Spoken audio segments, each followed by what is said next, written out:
कक्षा 9 की विज्ञान की ऑनलाइन क्लास में एक बार आप सभी बच्चों का हम पुनः स्वागत करते हैं। हम 9 के पाठ्यक्रम का जो 13वां अध्याय है, हम बीमार क्यों होते हैं, उसको पूरा पढ़ चुके हैं कि कैसे हम बीमार होते हैं, कौन से कारक होते हैं, कौन संक्रामक रोग होते हैं, असंक्रामक रोग किसे कहते हैं। और हमने यह भी देखा कि कैसे उन संक्रामक रोगों से बचा जा सकता है, हम कब स्वस्थ माने जा सकते हैं, कब रोगी माने जा सकते हैं। ये सारी चीज़ें हम पढ़ चुके हैं।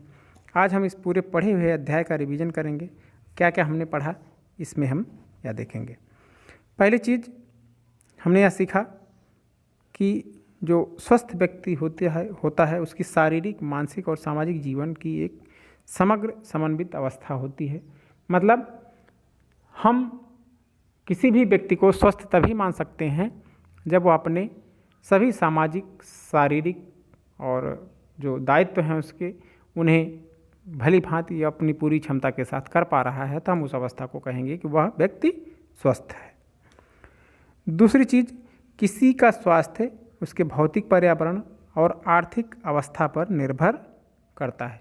कैसे उसके चारों ओर का परिवेश कैसा है, किसी व्यक्ति का स्वास्थ्य इन बातों पर भी निर्भर करता है। अगर परिवेश आसपास का सही है तो वह व्यक्ति स्वस्थ रहता है। मतलब सामुदायिक कारक भी हमारे स्वास्थ्य को और व्यक्तिगत कारक, दोनों ही कारक हमारे स्वास्थ्य को प्रभावित करते हैं। रोगों की अवधि के आधार पर हम इसे दो भागों में बांट सकते हैं। एक को कहते हैं तीव्र या प्रचंड रोग, दूसरे को कहते हैं मंद या दीर्घकालिक रोग।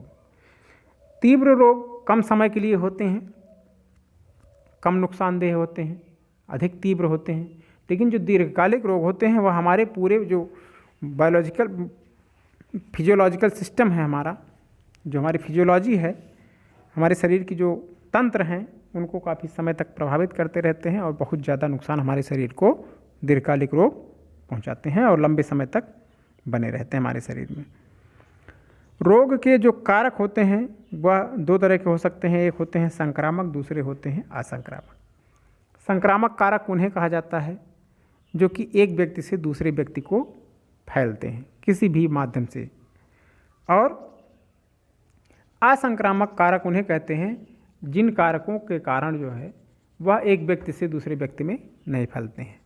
मतलब एक व्यक्ति से दूसरे व्यक्ति में फैलने वाले कारकों को हम संक्रामक कारक कहते हैं और न फैलने वाले कारकों को हम असंक्रामक कारक कहते हैं। संक्रामक कारक जो होते हैं वह विभिन्न वर्गों से संबंधित हो सकते हैं, या एक कोशिकीय सूक्ष्मजीव हो सकते हैं या कोई बहुकोशिकीय जीव हो सकता है। एक कोशिकीय सूक्ष्मजीवों में जीवाणु होता है और वायरस, वह तो कोशिकीय जीव नहीं है लेकिन वह भी सूक्ष्मजीव है। और उसके बाद बहुकोशिकीय जीवों में प्रोटोजोआ, कृमि, कवक, ये सारे कारक हमें संक्रामक कारक होते हैं। रोगों का जो उपचार है उसके कारक रोगाणु के वर्ग के आधार पर किया जाता है।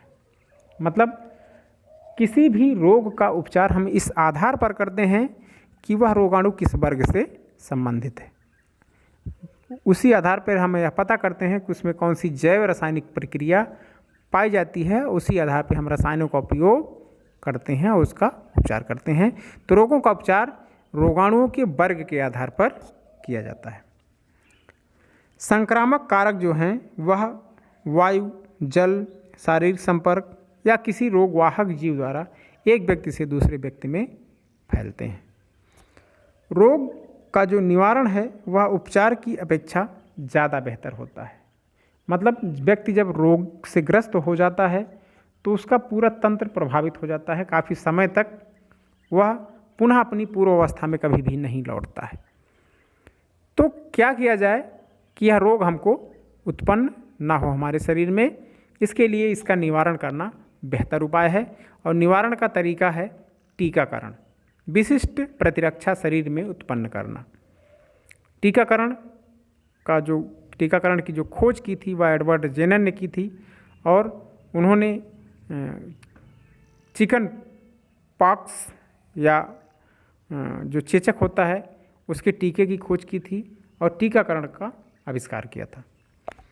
संक्रामक रोग का निवारण जन स्वास्थ्य स्वच्छता विधियों द्वारा किया जा सकता है। जिससे संक्रामक कारक कम हो जाते हैं अगर हम साफ स्वच्छता अपने चारों ओर के वातावरण में रखते हैं और उस पर ध्यान देते हैं। टीकाकरण द्वारा संक्रामक रोगों का निवारण किया जा सकता है। आजकल जो है वह टीकाकरण कार्यक्रम चलता है। हमारे पूरे समाज में खांसी, हेपेटाइटिस, कुकुर खांसी, टिटनेस, डिप्थीरिया, खसरा, इन सब बीमारियों के लिए टीकाकरण किया जाता है और टीकाकरण से एक ऐसा प्रतिरक्षा तंत्र शरीर में विकसित हो जाता है जिससे बच्चा रोगग्रस्त नहीं होता है। संक्रामक रोगों के निवारण को प्रभावशाली बनाने के लिए आवश्यक है कि सार्वजनिक जो स्वच्छता है और जो टीकाकरण की सुविधा है वह सभी को आसानी से उपलब्ध हो, तभी यह जो समाज है वह स्वच्छ और स्वस्थ हो सकता है। तो यह पूरे अध्याय में हमने सीखा और इसी के साथ यह अध्याय समाप्त होता है। अब इसके टेस्ट पेपर के साथ आपसे मिलेंगे। हमारी बहुत बहुत शुभकामनाएं।